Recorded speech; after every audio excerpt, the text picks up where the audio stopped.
Zé Paulo de Andrade, saudoso Zé Paulo, né? Vamos entrevistar, como anunciamos há pouco, João Dória Júnior. É assim que ele gostava de chamar o governador de São Paulo quando anunciava nas entrevistas aqui no Jornal Gente da Rádio Bandeirantes. O governador está na ponta da linha para conversar conosco. Tudo bem, governador? Bom dia ao senhor. Seja bem-vindo à Rádio Bandeirantes mais uma vez. Pedro Campos, muito obrigado. Thaís Freitas, Eduardo Castro, os ouvintes da Rádio Bandeirantes. E eu queria aqui, se você me permite, fazer uma homenagem ao grande Zé Paulo de Andrade. Muito obrigado até por começar a entrevista lembrando Zé Paulo de Andrade, um dos maiores nomes do radiojornalismo do país em todos os tempos.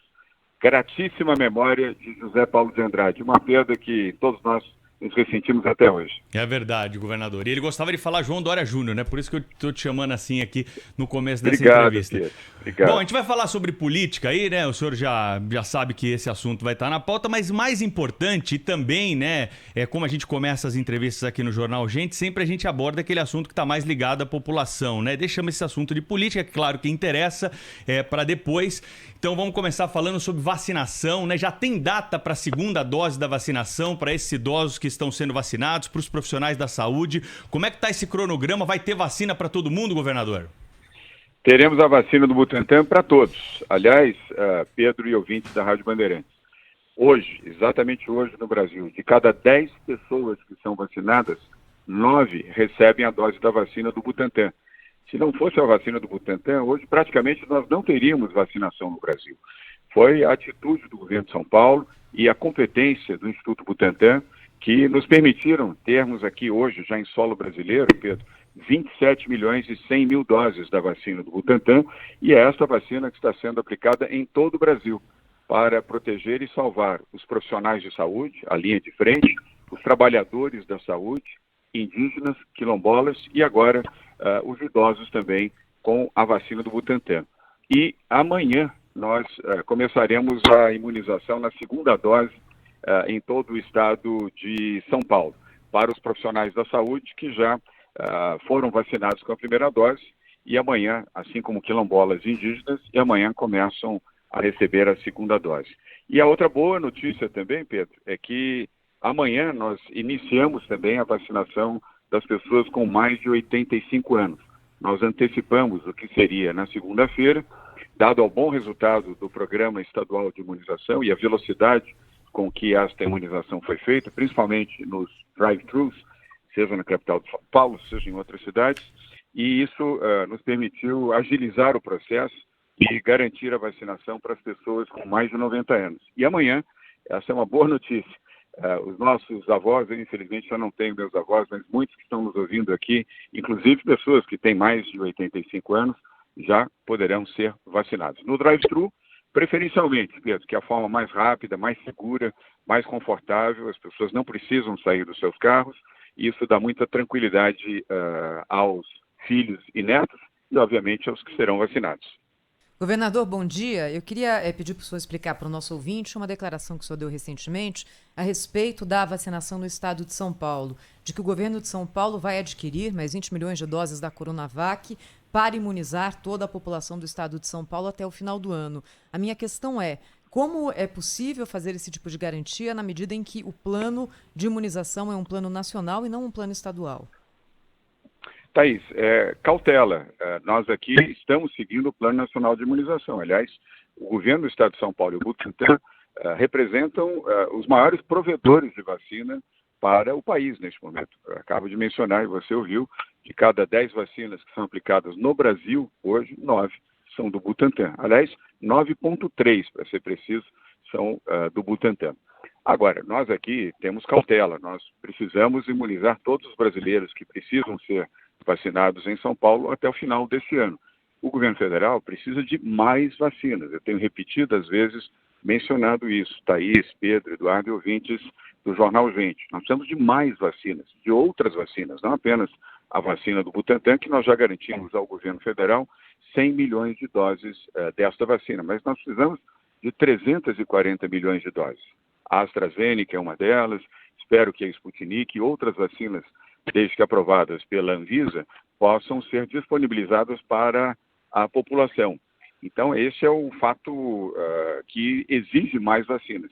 E em São Paulo, nós tomamos a iniciativa, Thaís, de garantir a compra por São Paulo, além das 100 milhões de doses que vamos disponibilizar para o Ministério da Saúde, já disponibiliza mais 20 milhões de doses para termos certeza absoluta que todos os brasileiros de São Paulo que precisarão ser vacinados serão até o final deste ano. Isso não implica em diminuir uma dose sequer das 100 milhões de doses que já estão destinadas ao Ministério da Saúde para vacinação de todo o Brasil. Governador, bom dia. Eu, Eduardo. Bom dia, Eduardo. O tempo é curto, o senhor tem que governar o Estado, né? Então vamos já dar uma viradinha no barco aqui, porque a gente também quer falar de política com o senhor. Mas eu tenho uma pergunta que é o seguinte. Com menos de um mês no cargo, em 2019, o senhor foi a Davos. E o grande ponto, naquele momento, o senhor tinha acabado de assumir, era o plano de privatizações e oportunidades de investimento em São Paulo.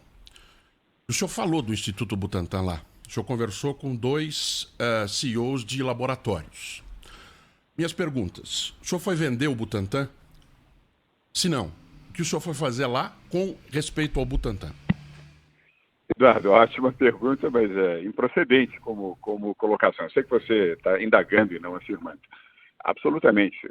A presença do Butantan nos nossos encontros internacionais, seja em Davos, na Suíça, seja nas missões internacionais que realizamos, inclusive a China. A missão internacional, aliás, a Rádio Bandeirantes e a TV Bandeirantes estavam presentes na missão que fizemos à China em agosto de 2019. Naquela missão, nós assinamos um acordo com o laboratório Sinovac para o desenvolvimento de imunizantes. Naquela época, evidentemente, nem a China tinha, nem o Brasil, nem o mundo conhecimento da Covid-19. Mas foi graças a esse acordo e graças a essa missão internacional que nós conseguimos ter a prioridade no desenvolvimento da vacina contra a Covid-19, a Coronavac, e graças a isso é que o Brasil tem hoje quase 30 milhões de doses da vacina e está podendo imunizar e salvar a vida de muitos brasileiros. Nunca foi pretensão vender o Butantan, isso é fora de questão, jamais sequer foi mencionado, mas sim acordos internacionais para a exportação de vacinas, acordos internacionais para o desenvolvimento de imunizantes e vacinas, isto sim, e fizemos e deu certo. O Butantan é uma grande instituição, Eduardo, completa agora neste mês 120 anos de existência, um orgulho para São Paulo, um orgulho para o Brasil. Governador João Dória, a gente tem falado muito aqui, né, na Rádio Bandeirantes, no Jornal Gente, sobre esse problema de relacionamento que há entre o governo do estado de São Paulo e o governo federal, né? O que precisa ser feito, né, para um relacionamento melhor do senhor com o presidente da República, Jair Bolsonaro? Que eles cumpram o seu dever e a sua obrigação, primeiro, de proteger vidas e defender a saúde. É necessário que o governo federal priorize a proteção à vida e às pessoas. Não foi isso que aconteceu, Pedro. Você bem sabe, quem disse que era uma gripezinha, um resfriadozinho, que isso era algo, enfim, que não era importante, e quem fez o negacionismo aqui no Brasil. Uma tristeza. Se não tivéssemos tido uma postura equivocada do governo federal, certamente hoje muitas vidas teriam sido salvas. Nós somos a favor do Brasil, não somos contra o Brasil, Pedro, mas somos a favor da vida, da proteção das pessoas, da proteção do meio ambiente, do respeito às instituições, do respeito à imprensa e aos jornalistas, e não é isso que, infelizmente, tem acontecido. Quando há medidas boas e positivas, nós apoiamos, mas quando há equívocos, denunciamos. Governador de São Paulo, João Dória, ao vivo conosco no Jornal Gente da Rádio Bandeirantes. Entrevista também agora na capa do portal UOL. Governador, queria entender melhor esse movimento que acontece agora dentro do PSDB. Ontem à noite, diretórios optaram por defender um adiamento no mudança no comando do partido e isso contraria, aparentemente, a vontade do senhor em relação a essa questão. O que é que está acontecendo, governador? O partido está em pé de guerra? Não, Thaís. Primeiro, o partido não está em pé de guerra. Depois, essa colocação não foi sequer abordada na reunião da última segunda-feira. Foi abordada por alguns membros, alguns líderes do PSDB, para maio do ano que vem, e não maio agora. Tanto é fato, Thaís, Pedro, Eduardo e ouvintes do Jornal Gente, que o diretório de São Paulo, o diretório executivo, sob a presidência de Marco Vignoli, homologou ao presidente Bruno Araújo a extensão do seu mandato por mais um ano. Isso já estava programado, previsto e ajustado. Nunca foi discutido. Foi uma narrativa, infelizmente, falsa, Pedro e Thaís e Eduardo, que foi colocada, vamos dizer, pela ala de Aécio Neves para criar um nível de confronto com a estrutura de São Paulo. Não foi sequer abordado isso com vista a este ano, e sim a 2022. Tanto um equívoco de narrativa, a Thaís fez essa colocação, evidentemente, questionando e indagando, e fez de forma correta, Thaís, e me permite exatamente oferecer esse esclarecimento. E repito, tanto é fato que ontem mesmo a executiva de São Paulo, na pessoa do Marco Vignoli, homologou e concordou com todos os demais estados com a extensão do mandato de Bruno Araújo para presidir o PSDB. Isso já estava ajustado desde muito, não foi decidido ontem nem anteontem. O senhor está ouvindo, governador? Estou, sigo ouvindo. Não, que deu uma tremidinha no som. Governador, o senhor e o prefeito de São Paulo, o governo do estado e a prefeitura de São Paulo, retiraram o benefício do passe livre para idosos acima de 60 anos e abaixo de 64. A resposta popular foi muito negativa a essa decisão. Eu queria saber do senhor se o resultado financeiro, econômico, vale a pena diante do desgaste, mais do que político, realmente de tirar esse direito dos aposentados e de muitos que ainda estão, por exemplo, correndo atrás de emprego depois dessa pandemia. Houve essa decisão, Eduardo, e foi feita pela Prefeitura de São Paulo com a concordância do governo do Estado de São Paulo para as pessoas de 60 a 64 anos. Todas as demais, 65 anos e para cima, todas continuam tendo direito à gratuidade nas passagens, seja nos trens, no metrô e nos ônibus em São Paulo.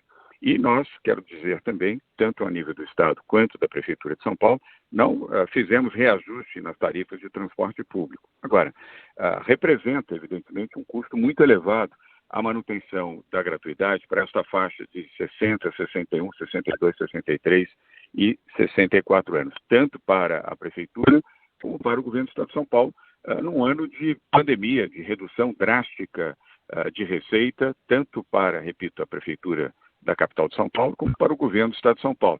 Foi uma medida de ordem administrativa, fiscal, que não teríamos tomado se nós não estivéssemos diante de uma pandemia e com graves riscos à saúde financeira do Estado e da Prefeitura. Outras medidas também foram adotadas para diminuir o gasto público, manter o equilíbrio fiscal e garantir, assim, serviços de saúde à população, sobretudo na pandemia, a educação, segurança pública e o atendimento social, seja na capital de São Paulo, seja nos demais 644 municípios do estado, Eduardo.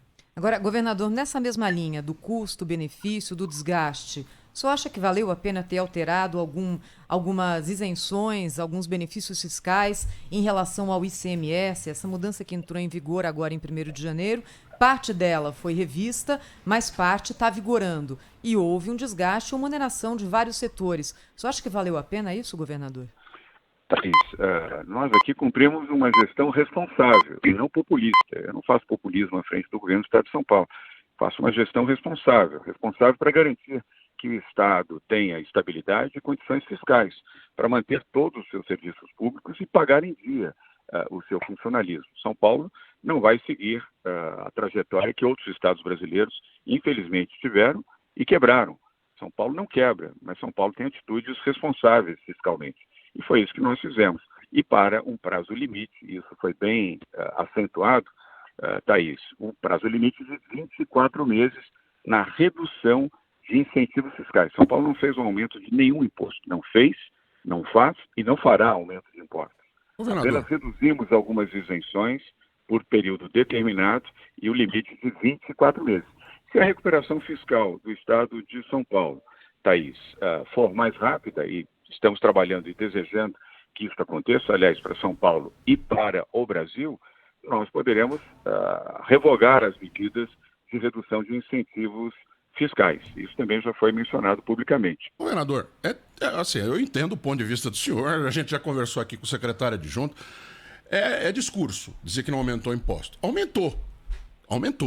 tanto Não aumentou... houve aumento nenhum, Eduardo. Não houve, governador. Redução- É discurso bonito. É redução bonito. de Se fosse... incentivo Muito não é provavelmente, se eu aumento estivesse de no lado do senhor, faria também o mesmo discurso. Readequação de como é que é? Benefícios fiscais. Mas o que aconteceu para quem está pagando a conta, que sou eu? Aliás, é o senhor, quando vai no supermercado também, vai ser aumento de preço, porque houve aumento de imposto. Isso dito, eu gostaria de perguntar para o senhor, não tinha mais de onde tirar, por exemplo, cúpula do Poder Judiciário, cúpula do Poder Executivo, cúpula do Poder Legislativo, com seus benefícios, que não são poucos, mesmo que seja fiscalmente menos efetivo, mas só para dar exemplo. Eduardo, todos deram exemplo, tanto o Poder Legislativo, quanto o Judiciário, quanto o Executivo. Nós reduzimos 5 estatais em São Paulo. Não, eu estou perguntando dos benefícios pessoais, governador. Penduricário da Justiça, número de assessores no Poder Legislativo, número de assessores no Poder Executivo. Eduardo, Mesmo que seja como exemplo, eu sei que fiscalmente não é tão importante. Eduardo, primeiro, quero voltar a reafirmar a você e aos ouvintes do Jornal Gente. São Paulo, o governo do Estado de São Paulo, não aumentou, não aumenta e não aumentará nenhum imposto, para ficar bem claro. 2, são poderes independentes, Eduardo. Nós não podemos invadir e exercer poder sobre o Legislativo e o Judiciário. Essa pergunta você deve dirigir aos que presidem o Poder Judiciário em São Paulo e o Poder Legislativo, para que possam apresentar as suas posições. Nós tratamos do Poder Executivo, nós não temos ingerência na gestão e nas medidas que o Poder Judiciário em São Paulo, assim como o Poder Legislativo, exercitam. Então, recomendo que, no momento oportuno, se convide os dirigentes destas instituições, do Poder Legislativo e Judiciário, para que essas questões possam ser formuladas a eles. Certo. Governador de São Paulo, João Dória Júnior, conversou conosco aqui no Jornal Gente da Rádio Bandeirantes. Obrigado pela entrevista. Até uma próxima, governador. Pedro Campos, muito obrigado pela oportunidade. Thaís Freitas, obrigado também. Eduardo Castro e os ouvintes do Jornal Gente da Bandeirantes. Se me permitir, Pedro, uma última mensagem para que as pessoas... Estamos às vésperas aí do que seria o Carnaval. Nós não teremos Carnaval em São Paulo, em lugar algum, apenas em 2022. As razões são óbvias, estamos diante de uma pandemia, mas pedir às pessoas que, por favor, usem máscara, mesmo quando se dirigirem à beira do mar, à praia ou ao campo. Os que forem sair e desfrutar o próximo final de semana, não façam aglomerações, usem máscara, usem álcool em gel. Nós estamos fazendo um enorme esforço, todos nós, da ciência, do governo, da sociedade civil, para proteger vidas.